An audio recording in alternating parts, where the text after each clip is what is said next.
Boa noite a todos.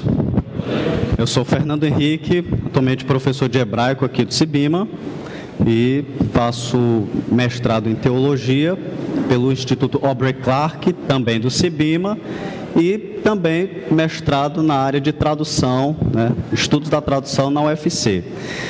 Desde já agradeço por continuar no segundo tempo e me ouvir, e vamos começar. Vamos orar? Senhor Deus, em Cristo Jesus, eu te peço que o Senhor tenha misericórdia de nós, conceda a minha graça de transmitir com toda a justiça possível a respeito da temática e que o Senhor nos abençoe para que tenhamos o discernimento correto. Em Cristo Jesus, amém. Certa vez foi perguntado ao Viktor Frankl a respeito de como sobreviver, na verdade, dentro de um campo de concentração. E ele disse que a chave era o sentido da vida. Alguns se desesperaram em campos de concentração porque já não encontravam mais sentido para a vida. Enquanto outros, por exemplo, tinham a esperança de que encontrariam seus familiares, de que encontrariam seus filhos e coisas parecidas. Tinham sonhos de sair dali, ou seja, eles tinham um sentido para a sua própria vida. É interessante que o Aristóteles vai dizer que uma das características do ser humano é que ele busca o conhecimento, ele deseja o conhecimento. Eu diria que, de modo similar, uma das características inerentes ao ser humano é o fato de que ele busca sentido para a sua vida. Então, meu propósito hoje é falar justamente sobre o sentido a partir de uma reflexão sobre a hermenêutica e a pregação. Como salienta o Anthony T. Selton, estudioso da área de hermenêutica, não só bíblica, mas de modo geral, ele diz que a hermenêutica lida como nós interpretamos, lemos e aplicamos textos para as nossas vidas. A hermenêutica lida basicamente com isso. Ou seja, como nós compreendemos o significado de um texto, como nós entendemos o sentido de um texto. De modo similar é a pregação. A pregação diz respeito a explicar o sentido de um texto e procurar mostrar como é que este sentido se aplica à nossa vida. Como o texto bíblico, então, faz sentido para o nosso viver. De modo particular, eu gostaria de tratar hoje a respeito da hermenêutica e pregação cristocêntricas. A hermenêutica cristocêntrica, ela é definida, então, de modo bem simples assim. Cristo está em cada texto do Antigo Testamento, ok? De modo lógico, nós podemos colocar o seguinte silogismo. A premissa: toda a Escritura fala a respeito de Cristo, de alguma forma, ok? Uma segunda premissa: Provérbios faz parte da Escritura. E a terceira: Provérbios fala de Cristo de alguma forma. Um dos desafios, então, que nós podemos encontrar nos estudos da Bíblia, na pregação, é como o Antigo Testamento pode ser relevante para as nossas vidas. Ok? A hermenêutica cristocêntrica e a pregação cristocêntrica tem o objetivo de mostrar a forma que isso se dá. Ok? Então, o ponto básico é: Cristo é o tema geral de toda a Escritura. E não somente isso. Cada texto da Bíblia fala a respeito de Cristo. Por exemplo, Provérbios, de alguma forma, fala a respeito de Cristo. Eclesiastes fala de Cristo, assim como Cantares. Vamos lá. A pergunta que surge, então, é: por que da necessidade de uma pregação cristocêntrica? A primeira é uma fidelidade à Escritura. Eu gostaria que você abrisse sua Bíblia no Evangelho de Lucas, capítulo 24. Evangelho Lucano, capítulo 24.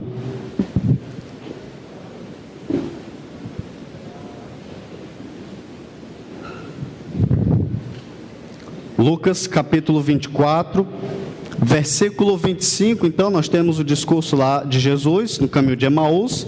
Então, versículo 25 diz: Então lhes disse: honestos e tardos de coração para crer tudo que os profetas disseram. Porventura não convinha que o Cristo padecesse e entrasse na sua glória? A pergunta retórica tem uma resposta: sim.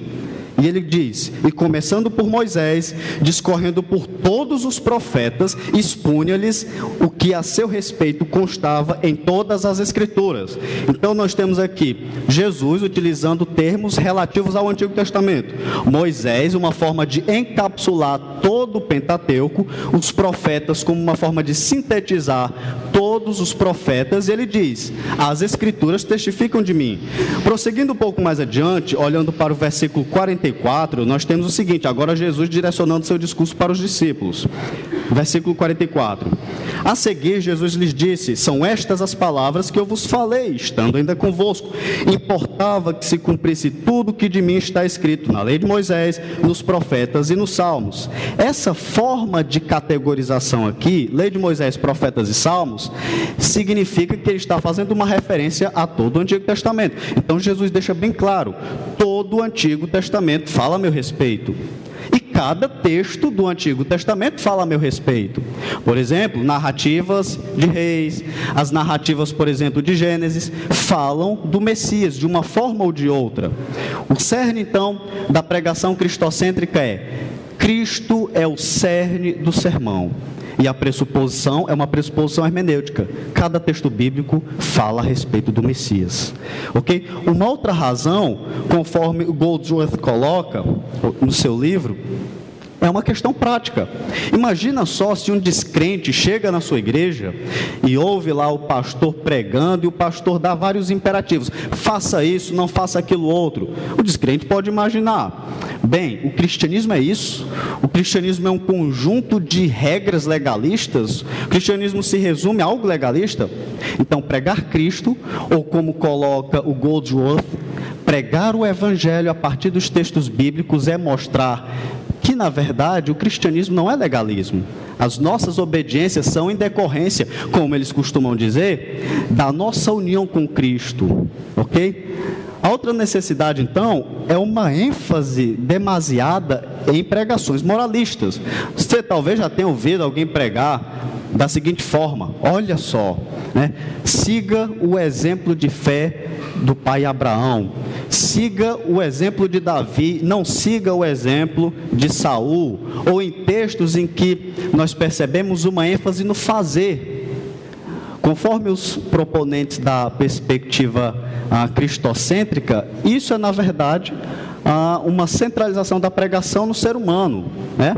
E nós sabemos que os seres humanos são limitados, como Abraão, Isaac, Jacó, homens como Davi. A pregação cristocêntrica, ela vem então dessa necessidade de mostrar que o nosso maior exemplo, na verdade, é Cristo, e que as Escrituras testificam do Messias. Prosseguindo então, a pergunta que surge é: bem, se Cristo está em cada texto do Antigo Testamento, isso não seria uma espécie de alegoria, como alguns vão colocar? Isso não seria uma espécie de exegese, ou seja, colocar o sentido no texto? Quer dizer, então, que ver Cristo em cada texto do Antigo Testamento, né, se dá, então, de uma forma alegórica, ou somente por tipologia? Os defensores dessa metodologia vão dizer que não. Nós temos alguns critérios, alguns métodos para isso. Um deles é a tipologia. O David Murray, por exemplo, vai dizer que tipologia é uma personagem do Antigo Testamento, uma instituição, né, ou um evento que aponta profeticamente para o Messias. Poder-se então colocar aqui como exemplo o próprio Moisés, né? Moisés vai dizer lá em Deuteronômio: vem um profeta semelhante a mim. E nós percebemos no Novo Testamento certas relações entre Moisés e o Cristo, de modo que Moisés é um tipo que aponta para Jesus. Mas a proposta cristocêntrica, ou a hermenêutica cristocêntrica, ela procura trazer como contexto a teologia bíblica, ok? A teologia bíblica, como eles colocam, de modo bem simplificado, seria a teologia da salvação, a história da redenção, como Deus, ao longo da sua palavra, foi dando mais informações, foi direcionando as pessoas para chegar ao clímax da revelação. E quem é o clímax da revelação? O Cristo, Jesus, né? Ou seja, os textos do Antigo Testamento, de uma forma ou de outra, a partir desse contexto, esse arcabouço maior, apontam para Jesus Cristo. Uma outra forma, então, uma outra metodologia é pelo contraste. Quando nós olhamos, por exemplo, para o livro de Reis, nós vemos então muitos reis fazendo o que é errado, ao contrário do grande e todo-poderoso rei que é Jesus, que viveu de modo correto, né? Podemos contrastar também o exemplo de Saul, que foi um rei que não agradou a Deus, diferente do Messias, que cumpre então as realizações do Antigo Testamento, as promessas do Antigo Testamento. Então nós podemos perceber isso. Outro método utilizado é o Antigo Testamento para interpretar o Novo. Nós podemos perceber então que os autores do Novo Testamento fizeram demasiadas citações do Antigo. E essas citações e o contexto redentivo nos dá então o arcabouço para nós interpretarmos aquilo que foi dito no passado, aquilo que foi dito no Antigo Testamento. Ok? Diante então dessa proposta, a pergunta é: o que é uma pregação cristocêntrica? Será que uma pregação cristocêntrica está simplesmente centrada em Cristo e desconsidera todo o contexto? O Sidney Greidanas, ele vai definir pregação cristocêntrica da seguinte forma: pregar sermões que integram de modo autêntico a mensagem do texto com o clímax da revelação de Deus na pessoa, obra e ou ensino de Jesus, conforme revelado no Novo Testamento. Alguns críticos da proposta cristocêntrica vão dizer o seguinte: olha, o que eles estão fazendo é desconsiderar a intenção do autor. O Greidanas vai colocar, a partir então desse excerto que nós podemos ver, que existe sim uma preocupação cristocêntrica com a mensagem do texto, ou seja, o que é que o autor quis dizer. Eu estou aqui nos seus livros, assim como do Goldsworth também, eles vão colocar o quê? Eles vão expor a teologia bíblica, vão expor os recursos literários, o estilo literário, ou seja, como nós defendemos. Eles tomam como fundamento o método histórico-gramatical. Não obstante, o método histórico-gramatical tem suas limitações. Por quê? Porque existe uma grande barreira, né?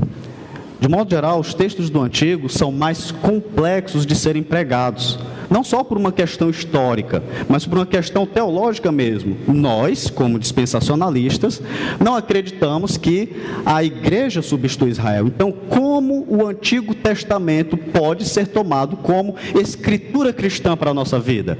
A resposta é: Cristo é a chave hermenêutica, ou o Evangelho é a chave hermenêutica. É a ponte, então, para o texto do Antigo, e você hoje, ouvinte, você que é cristão, é Jesus.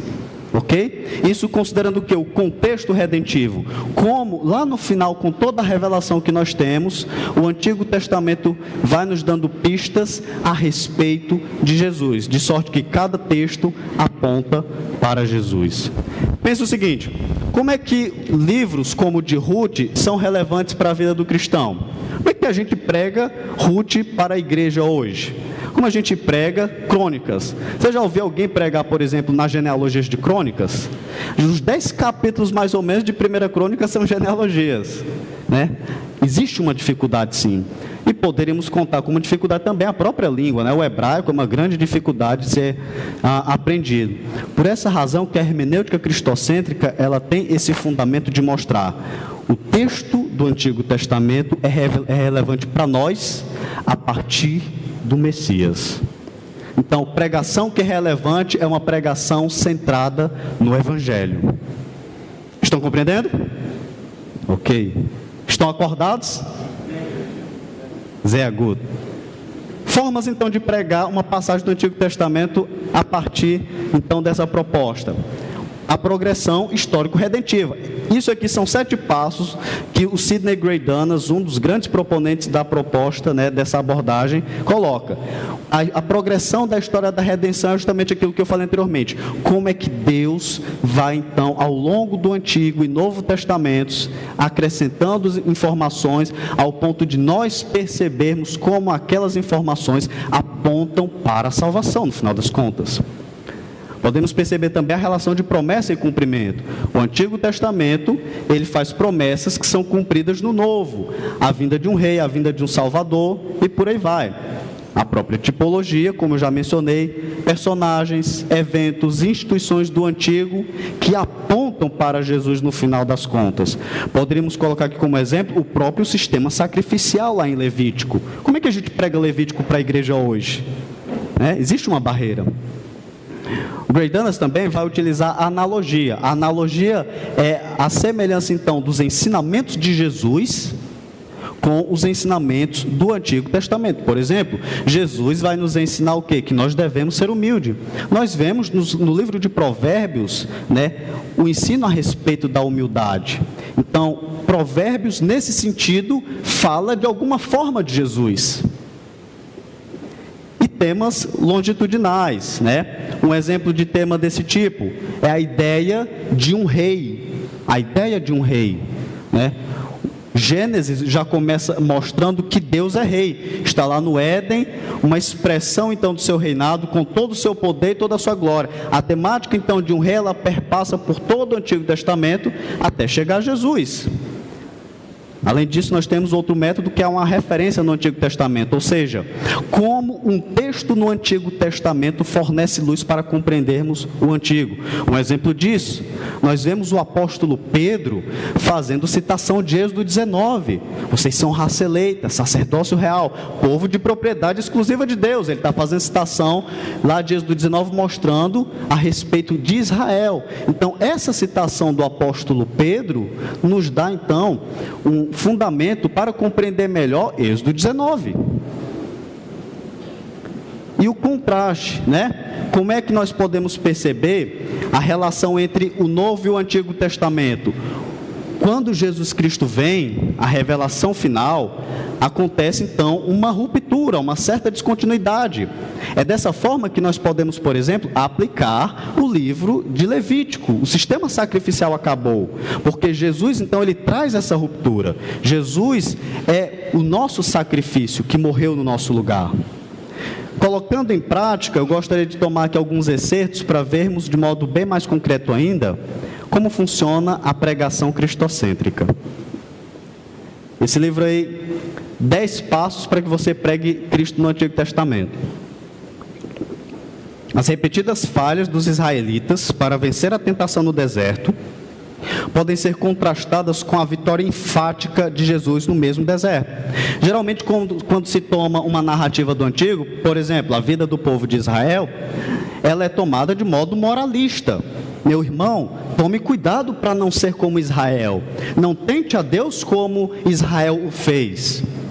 Então, esse tipo de proposta acaba sendo um legalismo.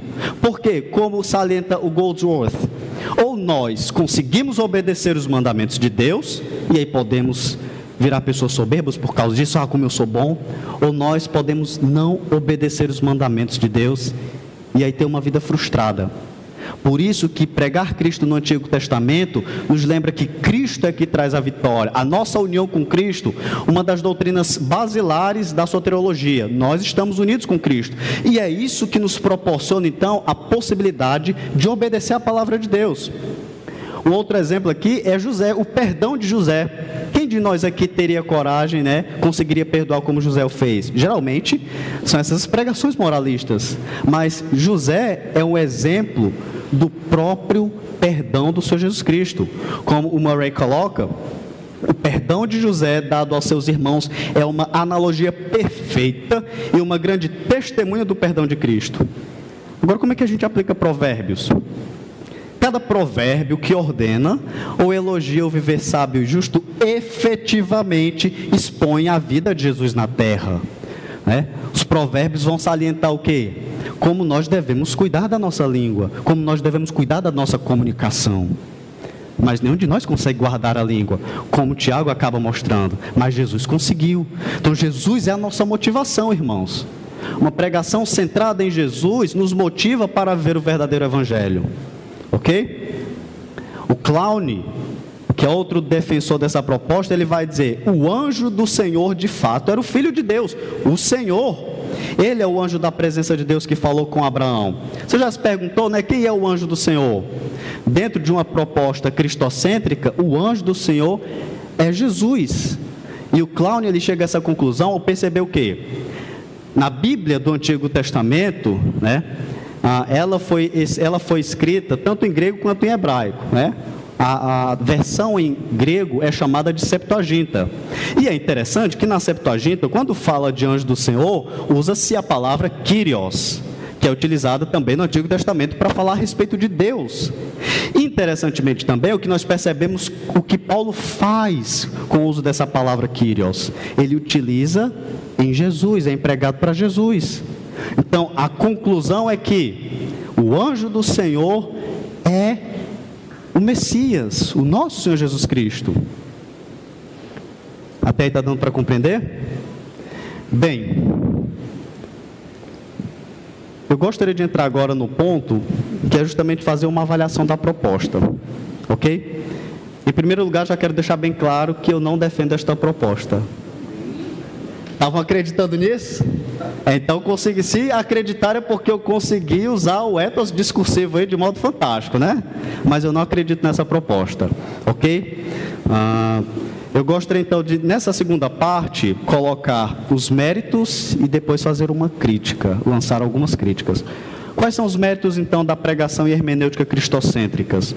O primeiro é a relevância do Antigo como escritura cristã, ok? Uma das grandes falhas que nós podemos ter como pregadores é deixar o Antigo Testamento de lado, né? A hermenêutica cristocêntrica, ela procura enfatizar: o Antigo Testamento é palavra de Deus. É palavra de Deus para as nossas vidas. O outro mérito da proposta é buscar a unidade da Bíblia, ok? Muitos questionamentos foram levantados contra a Bíblia, e um deles é: a Bíblia é um amontoado de livros que não tem sentido nenhum. Muita diversidade, muita coisa diferente, autores diferentes, propostas diferentes. A hermenêutica cristocêntrica, então, procura fazer o quê? Mostrar que existe sim uma unidade na Bíblia. Conforme eles, essa unidade é Jesus. O outro ponto positivo é a ratificação da teologia bíblica. Sabemos que a teologia sistemática é importante, mas a teologia bíblica também o é, porque ela nos fornece os fundamentos para compreender melhor os aspectos do texto, ok? Bem, feitas essas considerações positivas, eu gostaria então de lançar as minhas críticas. Vamos lá. A hermenêutica cristocêntrica é uma exegese. Ok? A hermenêutica cristocêntrica é uma exegese. O que é exegese? Os professores aqui de grego e hebraico me perdoem, eu vou utilizar aqui a etimologia para explicar melhor o que é exegese. Essa partícula eis é uma preposição do grego que indica para dentro, ok? Para dentro. Então, exegese é quando eu coloco o sentido no texto. É quando eu dou sentido para o texto. Exegese, que vem da preposição ek do grego, significa tirar o sentido do texto, ou seja, qual é o significado do texto. Agora a questão é: por que a hermenêutica cristocêntrica é uma exegese? Bem, o que a gente pode notar é que boa parte da hermenêutica cristocêntrica está fundamentada no uso de analogias, ok? Deixe-me citar novamente aqui os excertos. José, por exemplo, né? É feita uma analogia da atitude de José e da atitude de Cristo. Provérbios também, nós vemos aqui uma analogia. Qual é a minha crítica aqui, ok? O meu ponto aqui de crítica é que fazer analogia não é a mesma coisa que extrair o significado do texto. O que a hermenêutica cristocêntrica, na verdade, está fazendo é: bem, nós percebemos, por exemplo, em Provérbios, um exemplo disso em Provérbios, que Provérbios vai falar do bom proceder, do uso da língua. Nós podemos notar isso no exemplo de Jesus. Isso é uma coisa básica, beabá da linguagem. O que está sendo feita, na verdade, analogia. Analogia, como coloca o Northrop Frye, é a relação de semelhança e distinção entre algo, ok? É óbvio que há uma analogia nisso aí, mas o fato de haver uma analogia não significa dizer que o texto esteja apontando para Jesus, que o texto esteja falando de Jesus. O Daniel Block, que é um teólogo do Antigo Testamento, ele vai colocar muito bem: a hermenêutica cristocêntrica, ela está muito mais relacionada com a pregação em si do que com a hermenêutica, porque isso é, na verdade, uma proposta de pregação. Está mais relacionado à pregação, ok? O que nós podemos perceber, e eu diria até mais, né? A partir disso aí, tomando como base o Bloch. A hermenêutica cristocêntrica, dentro desse aspecto hermenêutico, nem hermenêutica é. Nem hermenêutica é. Porque eu poderia muito bem, por exemplo, tomar um texto do Antigo Testamento e traçar um paralelo com Jesus, no Novo Testamento. Mas isso não está querendo indicar necessariamente que esse paralelo está me dando subsídio para dizer, bem, o Antigo Testamento fala de Jesus, nesse sentido, né? Como esse exemplo de Provérbios, ok? Isso se dá em decorrência ao quê? Aí entra a minha segunda crítica. Uma perspectiva discursiva equivocada. O que é que eu quero dizer com discurso? Discurso é um termo dentro da linguística, ok? E que é também chamado de texto, que diz basicamente o quê? Como nós interpretamos o todo na sua relação com as partes e as partes na sua relação com o todo. O Anthony T. Selton vai mostrar que na hermenêutica essa é uma das melhores propostas. O que é que a hermenêutica cristocêntrica na verdade faz? Lembra da proposta básica? Toda a Escritura fala de Jesus. Então eles vão tentar fazer o quê? Mostrar que cada texto na sua particularidade fala de Jesus. Só que existe um problema hermenêutico muito grande aí. Eles não fazem o caminho inverso. É tomar como base o próprio texto e como o texto contribui para o entendimento da temática central, do ponto central. Isso é o que a gente chama na linguística de macroestrutura e microestrutura. Imagina só um livro. O Mortimer Adler vai falar que, como é que nós percebemos que um livro é excelente? É percebendo a sua estrutura. Um livro, então, ele vai trabalhar um determinado tema, não é isso? Um livro vai trabalhar um determinado tema. Poderíamos pegar aqui uma teologia sistemática. Só que a teologia sistemática, ela vai ter capítulos. E cada capítulo vai falar sobre um tema específico. E estes temas específicos, interagindo uns com os outros, apontam então para o tema central. O que a hermenêutica cristocêntrica na verdade não faz é trabalhar estes aspectos, essas particularidades do texto e como cada aspecto do texto contribui para o todo. Eles fazem somente o caminho de cima para baixo. Bem, Cristo está em toda a Escritura, então Cantares fala de Jesus. Cantares lá apresenta Jesus. Provérbios apresenta Jesus. O Goldsworth vai dar um exemplo disso em Provérbios capítulo 8. Eu estou citando Provérbios porque a literatura sapiencial é uma das mais complicadas, principalmente para a gente tentar perceber o que não é possível, essa relação entre Cristo e o Antigo Testamento, né, nesse aspecto aí. Ele vai fazer menção do capítulo 8 lá, da sabedoria, né? Então, no capítulo 8 de Provérbios, nós temos toda uma descrição da sabedoria. Aí o que é que o Goldsworth faz? Ele faz basicamente o seguinte: bem, ele tenta relacionar o texto de Provérbios com toda a teologia bíblica. E ele faz isso como? A partir de Salomão. Porque Salomão era o sábio, como diz lá o início de Provérbios. E a partir daí ele faz uma relação. Quem foi sábio como Salomão? Jesus. Salomão também construiu o templo. Quem está associado ao templo? Jesus. Logo, não explicitamente, mas implicitamente, a sabedoria ali fala de Jesus, né? Isso é basicamente aquilo que eu falei, o uso fundamental da linguagem. Qualquer criança, né, a partir de determinado período da sua idade, ela já vai ter uma percepção de que a linguagem é analógica. E o que é que eles estão fazendo justamente? É desconsiderando, né, esse aspecto e pressupondo o quê? Bem, o fato de Provérbios se associar ou se relacionar dessa forma com Jesus, significa que Provérbios 8, a sabedoria, fala implicitamente de Jesus, ok? Isso aqui entra num outro problema, que é a minha outra crítica a respeito da pregação cristocêntrica. Uma deficiência em lidar com a estrutura da realidade. A relação entre unidade e diversidade. Na nossa vida a gente percebe isso. Existe unidade e diversidade. Esse foi um dos grandes problemas que os filósofos tentaram resolver, né? O mérito da proposta cristocêntrica é, bem, existe uma unidade da Bíblia, só que eles fazem uma coisa. Eles não conseguem perceber ou dar ênfase apropriada à diversidade da Escritura. Você já se perguntou, por exemplo, por que na Bíblia nós temos vários gêneros literários? Tentando expandir a pergunta, você já se perguntou por que nós temos nas culturas vários gêneros literários, ou que a linguística vai chamar de gêneros discursivos? A resposta, dentro de uma perspectiva literária, é que a literatura, ela, além da sua função estética, ela de uma forma ou de outra expressa algo da realidade, porque a realidade é complexa. Quando eu tento interpretar cada texto da Bíblia desconsiderando os valores literários, essa perspectiva, eu na verdade estou carecendo de perceber essa relação da realidade.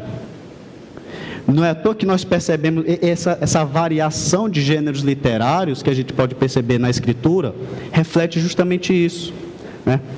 Reflete um aspecto da realidade, o que aconteceu ou o que pode acontecer. É por isso que a crítica da hermenêutica cristocêntrica ao uso de personagens com valores morais, não só dentro de uma perspectiva linguística, mas até mesmo literária, ela é inválida. Porque aquelas personagens ali nos ajudam a nos identificarmos com o texto e com a realidade da vida. Ok?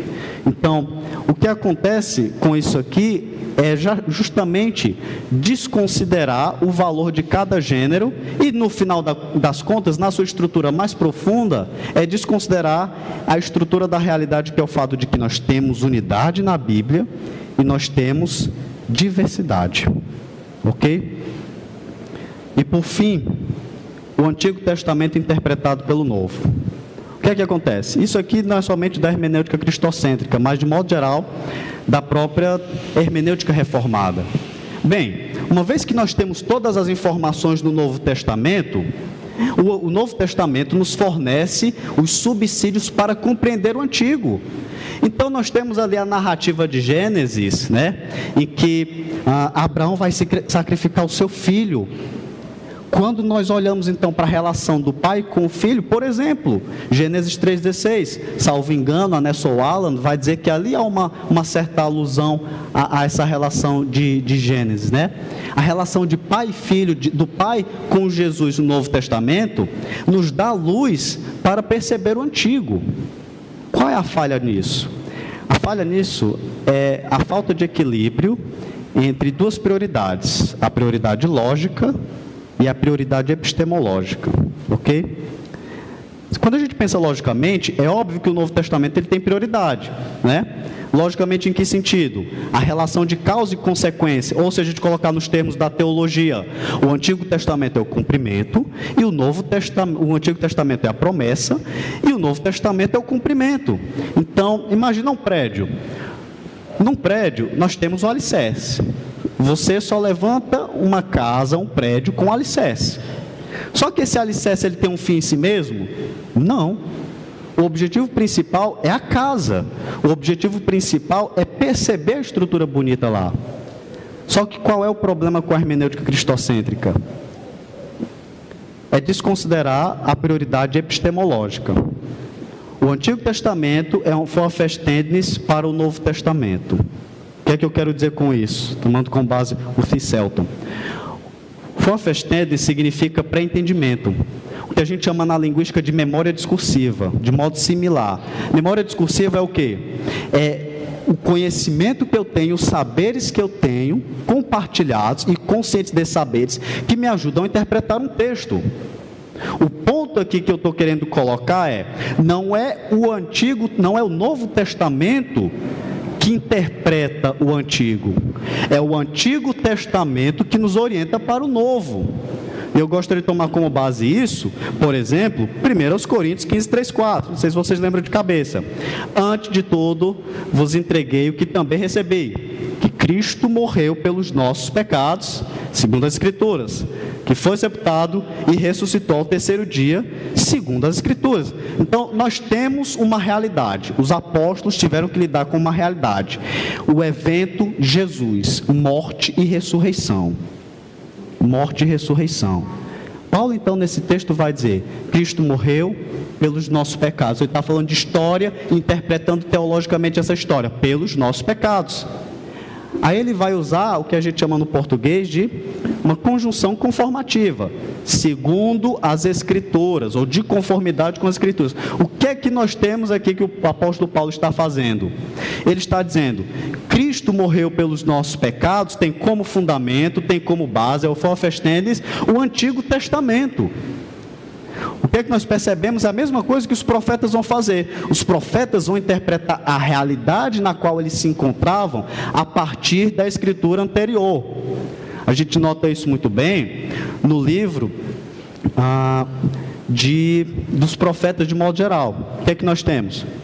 Os profetas, de modo inicial, eles vão criticar os pecados do povo. Mas esses pecados são sempre referências à lei. Então, a realidade na qual aquelas pessoas estavam vivendo era interpretada de acordo com a Escritura antiga. E as próprias revelações que eles vão acrescentar depois são também de conformidade com a Escritura anterior. É interessante, por exemplo, no livro de Atos, em que as pessoas lá veem o derramamento do Espírito Santo, e aí alguns vão interpretar da seguinte forma: aquelas pessoas estão bêbadas. E como é que Pedro interpreta? Pedro interpreta fazendo uma citação de Joel.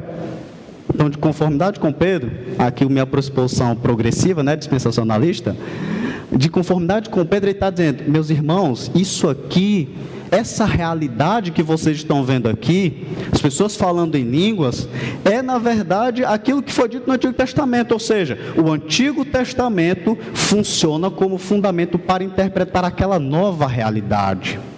É claro que os apóstolos, depois a gente vai perceber, eles foram expandindo a revelação, como é o que ocorre naturalmente, ok? Problema então, em síntese aqui, a hermenêutica cristocêntrica prioriza o aspecto lógico, mas desconsidera o aspecto epistemológico. O alicerce é o Antigo Testamento. Então, o Novo Testamento, ele não interpreta o Antigo, mas é o Antigo que funciona para compreendermos o Novo.